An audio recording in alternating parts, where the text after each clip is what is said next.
Welcome to our executive interview series at Defense Talks, presented by DefenseScoop. I'm Wyatt Cash, and we're here with Katie Arrington, who is performing the duties of the Department of War CIO. Katie, thank you very much for joining us today. Oh, thank you for having me. It's like a home here now. I'd like to start by kind of getting your impressions about, as the Department of War pushes towards JADC2 across the military and its coalition partners, how will that change the nature of war? What new capabilities will it enable, and how do you see it evolving? So we're working on what we're calling Mission Network as a Service. And I would not be truthful. I didn't say I stole the word, that nomenclature from someone at NATO. The way we right now are set up is very geographically centered, right? So anybody in the Air Force, right, they have to take their CAT card, log in, you get the admin controls, but they're really only seeing 1/100th of the environment. What we're creating is Mission Network as a Service, which is a secret fabric that is transcends the geographical area. So INDOPACOM, EUCOM, CENTCOM, TRANSCOM.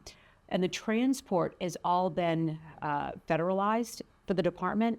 So where we'll be in the next year is any CAT card, anywhere in the world, you'll be able to access any environment you need. And that is through federated ICAM, the Identity Credential Access Management, that is taking everything and putting it in a secret environment. And the way the ICAM works, along with, Emil Michael, who's the Undersecretary of R&E, and the CDAO, we have standardized data labeling and data tagging. This is key to JADC2, to making everything work.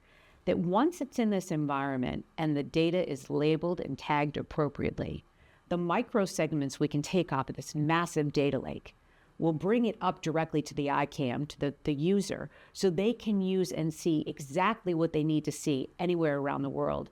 We no longer are in a geographical war. This is a global scale. The Department of War is about making sure that we have peace through strength.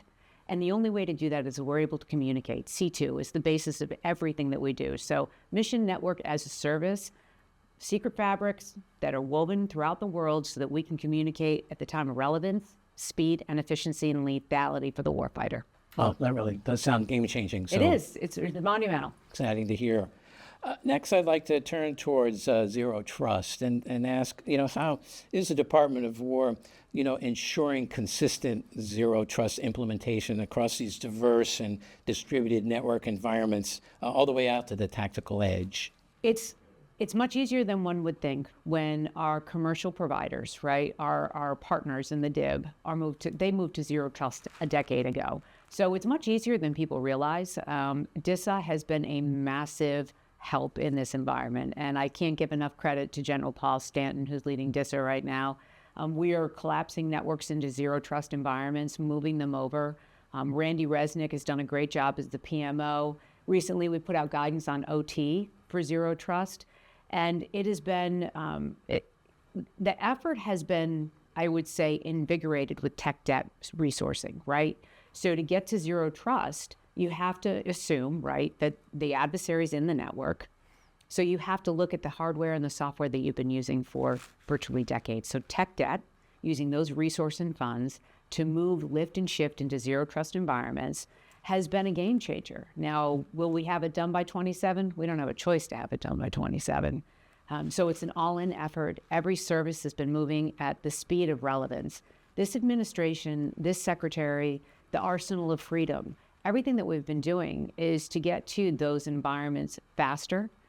We look at everything as 27 is the deadline, whether it be an audit, whether it be Mission Network as a Service, whether it be Zero Trust, whether it be CMMC, whether it be the SWIFT program, Software Fast Track. We are all moving at the speed of relevancy for the warfighter like I've never seen before. And I just applaud all of my team members throughout the department that have been working in, locked arm in arm to get this done.